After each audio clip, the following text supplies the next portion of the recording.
ఈ మధ్య సినిమాని ఏదో మనం 24 క్రాఫ్ట్స్ అది ఇది అని అంటాం, కానీ ఫిలసాఫికల్ టచ్తో తీస్తున్నారండి. చాలా ఫిలసాఫికల్గా, అట్ ది సేమ్ టైం పొయిటిక్గా, రంగురంగుల వర్ణ చిత్రాల్లో ఫిలాసఫీ, కవిత్వము, జీవితము రంగరించి మన ముందు అలా పరుస్తున్నారన్నమాట.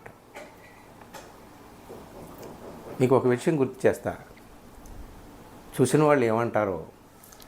ఈ మాట ఉంది కదా, చాలా ప్రమాదకరమైనటువంటి మాట. ఆ మాట మీదే ఈ సినిమా తీశాడు. నేను కానీ, మీరు కానీ, అతడు కానీ, ఆమె కానీ, ప్రపంచంలో ఎవరైనా కానీ వాళ్ళు ఏమనుకుంటారో, వీళ్ళు ఏమనుకుంటారో అని చెప్పి మన మనసులో ఉన్న మాట చెప్పం, మనం చేయాలనుకున్న పని చేయం, ఒక్క అడుగు కూడా ముందుకు వేయలేం. ఎందుకు? What people will say, ఎవరేమనుకుంటారో.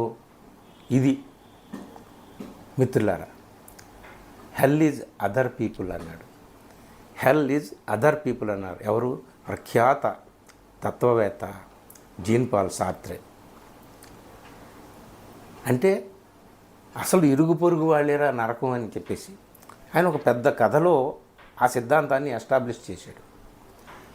అదే సిద్ధాంతాన్ని, అదే తత్వాన్ని ఈయనకు ఇక్కడ ఎస్టాబ్లిష్ చేశాడు.